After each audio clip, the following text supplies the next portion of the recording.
have a website that says Make Love No Porn. What's the idea behind it? Just briefly, what were your intentions? So my website, Make Love Not Porn, is derived entirely from direct personal experience. It's addressing an issue that would never have crossed my mind if it weren't for the fact that I date younger men. And in dating younger men, I encountered very directly the real ramifications of what happens when porn becomes sex education because everyone is too embarrassed to talk about sex. So I created a website that posts the myths of hardcore porn and balances them with the reality. And the construct is porn world, real world. This is what happens in the porn world. Actually, this is what really happens in the real world, which is a wee bit different. Do we need porn? Is porn an important part of our society? It's always, like you said, it's always been there. Right, so it's very important to say that I am pro-porn. Make Love Not Porn is not anti-porn, and porn has been there since the first caveman scratched naughty drawings on the walls of the cave. Okay, we are all sexual beings. Sex is as much a part of who we are and our personality as any other characteristic about us. And who does not like to watch people fucking? So actually, I'm totally pro-porn. But porn on its own, minus the balancing out with an understanding of what real-world sex really entails, is not a good thing. And so I explain to people that the issue I'm tackling is actually not porn. The issue I'm tackling is the complete lack of an open, healthy dialogue in our society around sex and porn that will allow people to bring a real-world mindset to the viewing of what is essentially online entertainment. Do you think the gap is widening between how sexuality is actually lived in the real world and how we perceive it, or how it is shown up to the internet online? Or is it just hysteria? Is they all becoming all sexualized and through the media, through the internet? Or is it actually the gap, and it's getting every harder to bridge that gap, how sexuality or sex is shown in the media, on the internet, and what the real world is like? Well, I can talk about this topic in enormous detail, which I know you don't need right now, but I would just say read my book, Make Love Not Porn, Technology's Harmful Impact on Human Behaviour, because I go into this in detail. But bear in mind that I am living this. Okay, so I am having sex with young men in their 20s, and I can absolutely tell you that the way they operate in bed is directly impacted by what they see in porn.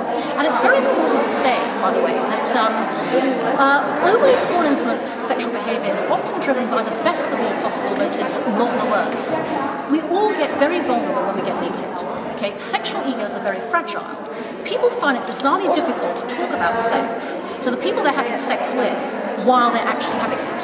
But we're very keen to please our partner. We will take our cues anywhere we can find them. If the only cues we have from porn, those are the ones we'll take, and those are the ones we'll use. And so if you boiled my entire message to Make Love Not Porn down to one thing, it would be purely and simply talk about it. Talk about sex generally, openly and honestly. Talk about sex with people you have sex with. Find out what they like, tell them what you like. Just talk about it, that's all. How has technology changed our sexuality? Has it or hasn't? Yeah, absolutely. As I was explaining on stage, because of the internet, porn is now more freely and widely available online than it ever was before. And equally, because of the internet, because of technology, children are accessing it at an earlier and earlier age than before. The average age at which a child today first views porn online is 11. Mashable last year posted the results of a survey done by one of the internet security companies that showed that the fourth most searched for search term amongst 7-year-olds is porn, after Facebook, YouTube and Google. It doesn't matter what parental locks you put on your computers at home, your kids will see what they see that their friends show them in other places. And so it's really important to balance that out and have a healthy dialogue about children with children about sex, starting as early as possible in appropriate ways, and just talk about it generally. Because yes, porn is everywhere, and your kids are going to see it. And education starts too late, I guess, then, because if 7-year-olds, that's long before you become a sexual being or having a sexual intercourse, that you are confronted with things. So it's now the internet taking the sex education lessons, doing it on its own. Fundamentally, because we all read and all gasp at how rapidly tech literate children born, these days are. All of that tech literacy means they're going online and they're accessing porn. And they may access it accidentally. They may do, giggling search for naughty words and come across something that they are really horrified by and that you would rather they didn't see.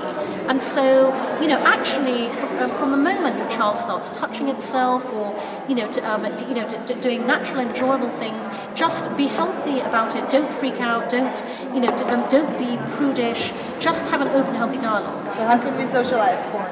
So it's not something dirty that's exactly what I plan to do with my next iteration of Make Love Not Porn, which I can't tell you about at the moment, but which I'm looking to take Make Love Not Porn forwards as, in order to make it more far-reaching and effective.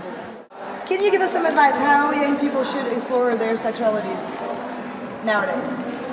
I would say, first of all, know that you absolutely should be exploring your sexuality, because we are all sexual beings.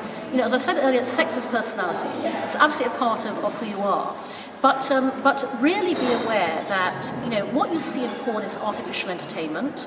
However realistic it looks, it was created for the camera along very specific lines. And again, I would say talk about sex, talk to your friends about what you all do, talk to your girlfriends and boyfriends about what they like and what they don't like.